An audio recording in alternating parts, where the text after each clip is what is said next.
Hi everyone and welcome to Inside Gaming for Friday. Oh, it's Friday, it's the weekend. Yes! Yes! God, one of these days I'm not gonna be sick when I do that. Anyway, the lead producer of Anthem, it's Anthem Friday! Says he's leaving Bioware after 8 years with the company. Uh-oh, this can't be good. Yeah, Ben Irving announced this week that he's stepping down after accepting, quote, an exciting opportunity at another gaming whatever. Autumn loves it after accepting an exciting opportunity at another gaming company. An exciting opportunity where I never have to answer questions about Anthem again. Yeah! See, he's probably screaming too today. Everybody's screaming on Friday. We shot the moon this week on Inside Gaming. We got Anthem, we got Ninja, we got Fortnite, we got everything. G2A, it's great. Back to this actual story that matters. It's no secret that Anthem has had a rough time since it launched almost 6 months ago. The online sci-fi RPG was supposed to be Bioware's big bounce back after Mass Effect Andromeda, but instead, it struggled with issues from bugs to a lack of content. Oh, a whole lot of stuff. It's got more issues than that, right, Brian? Oh yeah, player base is a huge issue for Anthem in that it doesn't have one anymore. I checked Twitch this morning actually to see if anybody was still streaming Anthem, and the answer is not really. More people were watching Mario Kart 8 streams this morning than Anthem, and I'm not talking about Mario Kart 8 Deluxe on the Switch. I'm talking about Wii U Mario Kart 8, so Wii U is doing better than Anthem. I didn't know that there was a single Wii U that was still plugged in. Maybe it's one guy who's just really technically savvy. What were the numbers-ish? Hold on, let me pull it up. Yeah, pull it up right now. This is late breaking. Dun, dun, dun, dun, dun, dun. Okay, so Mario Kart 8 had 164 viewers. Again, that's Wii U. Anthem had 160 viewers. I can't imagine why Irving would not want to work on a game that has fewer viewers than Wii U games. So Anthem's many troubles have led some to question Bioware's future as a studio entirely. Fingers crossed for Dragon Age 4. Yeah, Irving didn't get into the details about what his new exciting position would be, but he did mention Anthem in his farewell string of tweets saying, "I believe Anthem has a bright future. There's a great team working on it, and I look forward to following its progress and playing it from the sidelines." You're gonna be one of the 160? You're going to be a significant percentage of all of Anthem's player base, Irving? Hey, one more number that'll add to the pile. We're gonna take down Mario Kart. If only we can get former producers to come and go. He is never playing that game again. No. No. Tossed that hard drive out the window and then a car ran over it and then a bird picked it up and flew it into a volcano. Hey, there's no rearview mirrors on the space shuttle. Irving has definitely done his time at Bioware. He started there in 2011 and was a lead producer on Star Wars: The Old Republic before joining the Anthem dev team in 2017. He thanked the Anthem community, well, what's left of it anyway, and said that he enjoyed interacting with them through the good times and the tough times. Oh, we're guessing the good times refer to all the pre-Anthem times. Oh, God, just keep right in between the ribs every time. Sorry, we gotta do it. Got him. Irving added that they're in good hands with Jesse Anderson and Andrew Johnson, which are probably lovely people, but also kind of sound like names he might have made up on the spot. He's like sweating at his computer and looking around the room. Andrew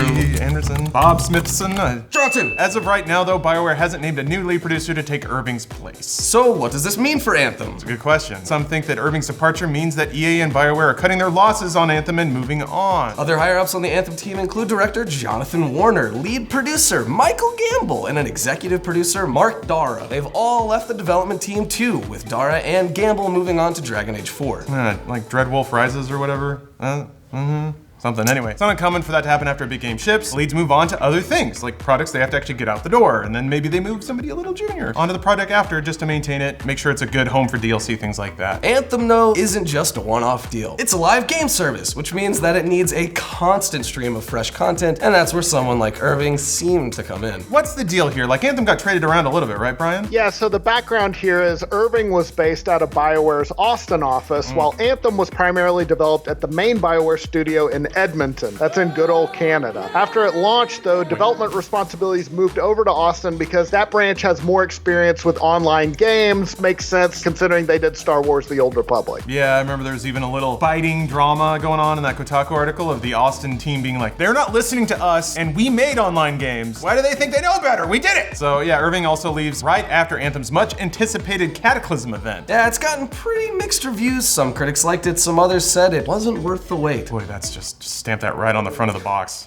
It could be possible that Irving's departure is a sign that EA and Bioware are changing leadership on Anthem and bringing in someone new to steer the ship. That wouldn't actually be unheard of for a studio to do. After Final Fantasy XIV had a disastrous launch in 2010, Square Enix completely shut the game down and shook up the game's management and brought in a whole new team led by Naoki Yoshida to fix it. Yeah, and amazingly it worked. The game relaunched with 2.0, a Realm Reborn version in 2013, and it's been going strong ever since. Especially for me, I've been hitting some real spicy story beats in Shadowbringers, let me tell you. So it turns out the world of the game is actually divided into shards of reality due to a fight between gods, except they're not actually gods. One is like a force of creation that started going crazy, so a divine race of sentient beings taught it consciousness, and then they got afraid of it, so they had to invent something else to keep it in check, which is another god that has the power to divide things, so then they fought, and somebody's gotta interrupt me here, that's the bad. I love Final Fantasy. Hey, if we wanted to put people to sleep on Inside Gaming Daily, we'd just be playing Anthem.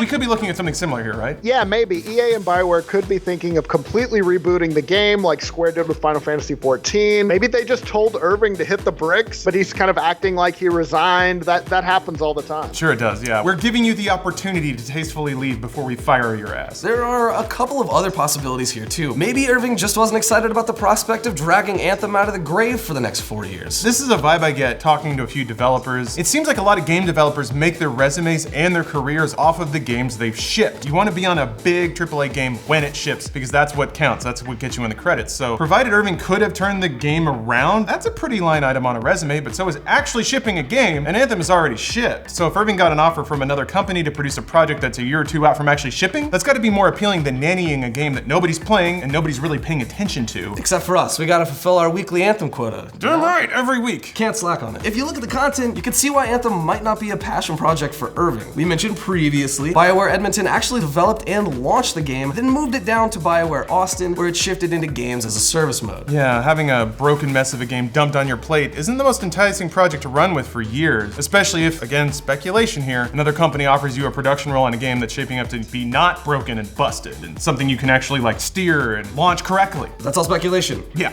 We want to be clear about that. Yeah, we're just speculation. Trying to put ourselves in Irving's shoes and see why he might be making this jump, and also maybe some wild assumptions we can draw from the state of Anthem right now. As far as we can actually report on, EA officials have said that they're not giving up on the game despite its many issues. So what's the latest news on Anthem right now, Brian? Well, about 3 months ago, Irving posted an update on the game subreddit, giving players an update on the current state of the game. That's where he kind of admitted that things weren't great. He and the game's head of live services acknowledged that the game still had a long way to go, and they added that they weren't going to be able to meet all the goals set in their initial content roadmap. They stressed, though, that they believe in Anthem, they believe the game's going to be great, but they recognize that getting there will take a lot of hard work. Hard work that I'm not going to be doing. Peace out, idiots. Yeah, since then, like we said, Ferrari with money flying out the top.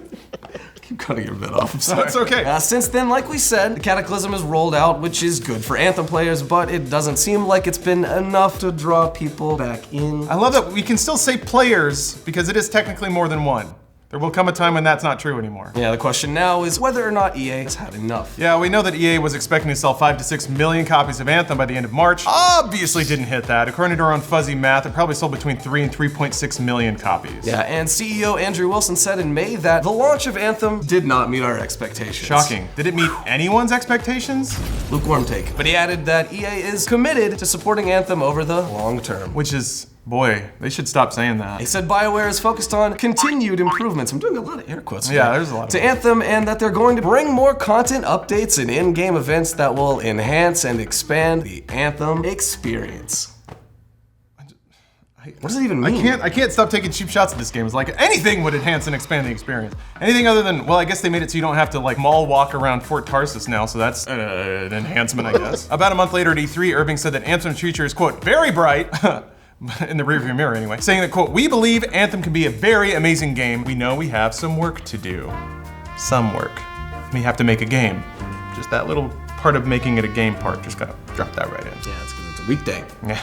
The little things. Despite that alleged bright future, Anthem was almost totally absent from EA's presentation at E3. It just got a brief mention in the EA Play live stream, and that's about it. EA's E3 was weird, because they didn't show Need for Speed either, which was strange to me. They put those out every year. Where is it? I mean, Heat?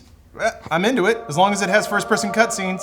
I want my first person knuckle dap. I want it. Oh, and it's still having major bugs too. Anthem, that is. We don't know about Need for Speed yet, because it doesn't exist. Earlier this month, players on PS4, Xbox One, and PC were all reporting that the game was crashing during free play mode. Woo! Good shit. Yeah, so it seems like Anthem still has a long way to go, 6 months later. But hey, anyone want to be a lead producer? No. No, I'm gone, dude. No. Absolutely Nope. not. No! No! Cool stuff. And then they're like, oh, about that cool stuff. It maybe never existed, but nowadays it looks like players have finally had enough because it looks like they've mostly abandoned Anthem entirely. So let's look at some numbers and see how bad it's gotten. It's gotten pretty bad. So Bioware hasn't released any kind of official player numbers for Anthem because they're not insane. That would be a pretty bad